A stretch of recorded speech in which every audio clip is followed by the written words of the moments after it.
ನೀನ್ ಹೋಗಿ ರೆಡಿ ಆಗೋ.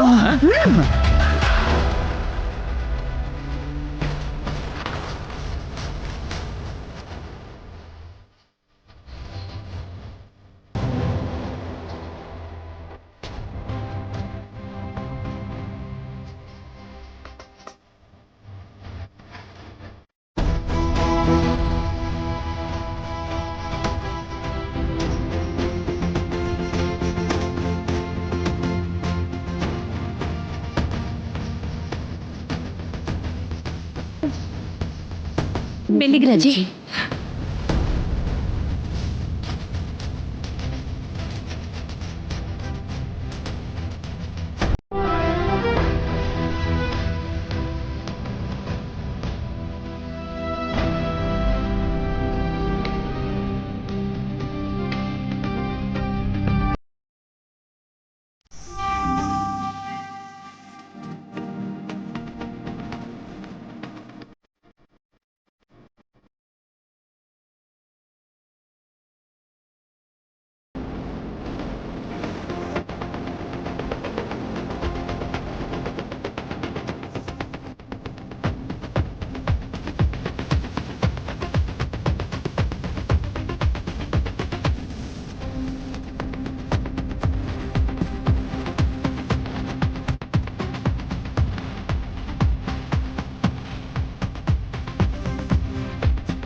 ಅಯ್ಯಯ್ಯೋ ರಾಜಿ, ಏನಾಯ್ತು?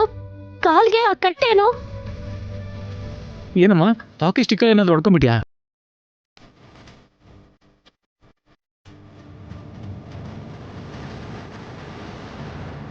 ಹಾಕಿ ಆಡಿದ್ರು ಇಷ್ಟು ದೊಡ್ಡ ಗಾಯ ಆಗಲ್ವಲ್ಲ? ನನ್ ಮೊಮ್ಮಗಳಿಗೆ ಏನಾಗಿದ್ಯೋ ಯಾರೋ ಒಬ್ರು ಹೇಳ್ರು.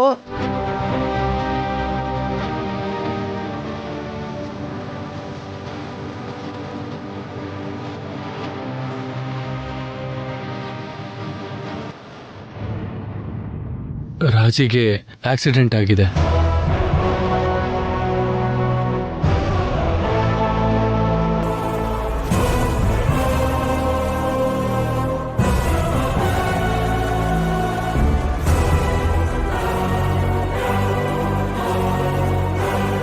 ಇದೆಲ್ಲ ಹೇಗಾಯ್ತಣ್ಣ? ರಾತ್ರಿ ರಾಜಿ ಅವಳ ಅತ್ತೆ ಮನೆಗೆ ಹೋಗ್ಬೇಕಾದ್ರೆ ದಾರಿಯಲ್ಲಿ ಅವಳಿಗೆ ಆಕ್ಸಿಡೆಂಟ್ ಆಗೋಯ್ತು.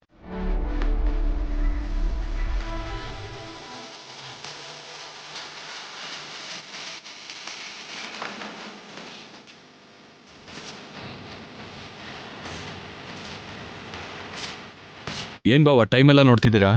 ಯಾವ್ದಕ್ಕಾದ್ರೂ ಮುಹೂರ್ತ ಇಟ್ಟಿದ್ದೀರಾ? ನಮ್ ಸೀನು ಮೊದಲನೇ ದಿವಸ ಕೆಲ್ಸಕ್ಕೆ ಹೋಗ್ತಿದ್ದಾನಲ್ಲ ಶಿವರಾಜು, ಒಳ್ಳೆ ಟೈಮ್ ನೋಡ್ಲೇಬೇಕಲ್ವಾ?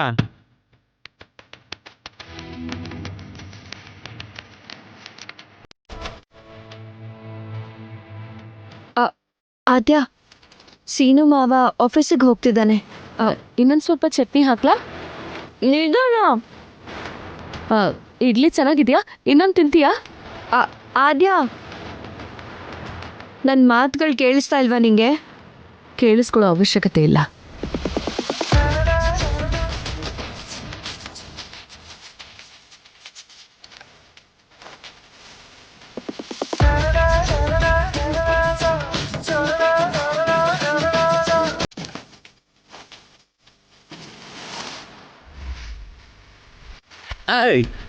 ಬಂದ್ಬಿಟ್ಟ. ಬದಲಾವಣೆ ಬಂದ್ರೆ ಮನುಷ್ಯ ಅಂತಾರಲ್ವಾ, ಆ ಬದಲಾವಣೆ ನಮ್ಮ ಸೀನುವಲ್ಲಿ ಬಂದ್ಬಿಟ್ಟಿದೆ. ಈ ತರ ಹೇಳಿನೇ ಹೋದ್ಸಲ ಕೆಲ್ಸಕ್ಕೆ ಹೋಗಿ ಹಾಗೆ ವಾಪಸ್ ಬಂದಿದ್ದು.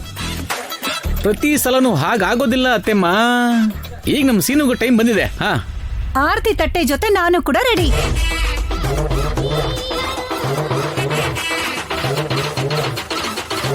ಸೀನು ಕ್ಲಾಸ್ ಆಗಿದ್ಯಾ? ಮಾಮೂಲು ಕ್ಲಾಸ್ ಏನಮ್ಮ, ಕ್ಲಾಸ್ ಆಗಿ ಕಾಣಿಸ್ತಾ ಇದ್ದಾನೆ. ಸುಮ್ನೆ ಇರ್ರಿ, ನಿಮ್ ದೃಷ್ಟಿನೇ ತಾಗ್ಬಿಡತ್ತೆ ನನ್ ಮಗನ್ಗೆ. ಪ್ರೀತಿಯಿಂದ ನೋಡಿದ್ರೆ ಕೆಟ್ಟ ದೃಷ್ಟಿ ಹೊರಟೋಗುತ್ತೆ, ದೃಷ್ಟಿ ತಾಕಲ್ಲ ಪದ್ಮ. ಹಂಗ್ ಹೇಳು ತಂಗ್ಯಮ್ಮ. ಏನು ಯಾಕೆ ಸುಮ್ನೆ ಜಗಳ? ಮೊದಲು ನಾನು ಆರತಿ ಮಾಡ್ತೇನೆ ರೀ.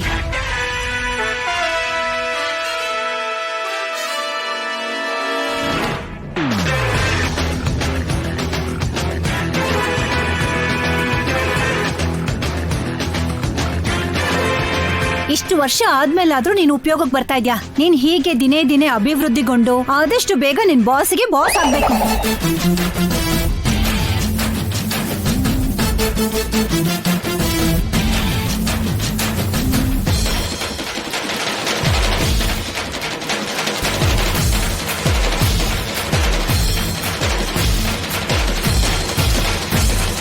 ನಿನ್ ಕೋರಿಕೆಗೆ ಕರ್ಪೂರ ನಾರೋಯ್ತಲ್ವೇ ನೀನು.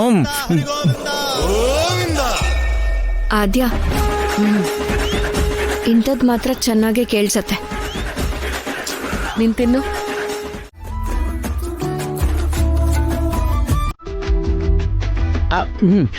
ಹಂಗಲ್ಲ ಪದ್ಮ, ಕರ್ಪೂರ ಮುಗ್ದೋಯ್ತಲ್ಲ. ಸುಮ್ನಿರ್ರಿ. ಹೋಗು.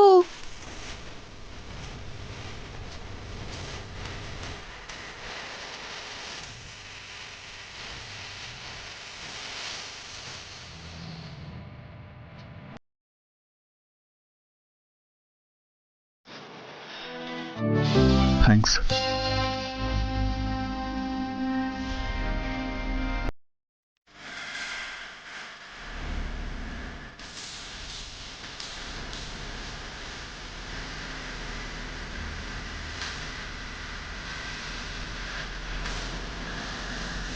ಯಾಕೆ? ಎದುರುಗಡೆ ಬಂದಿದ್ದಕ್ಕೆ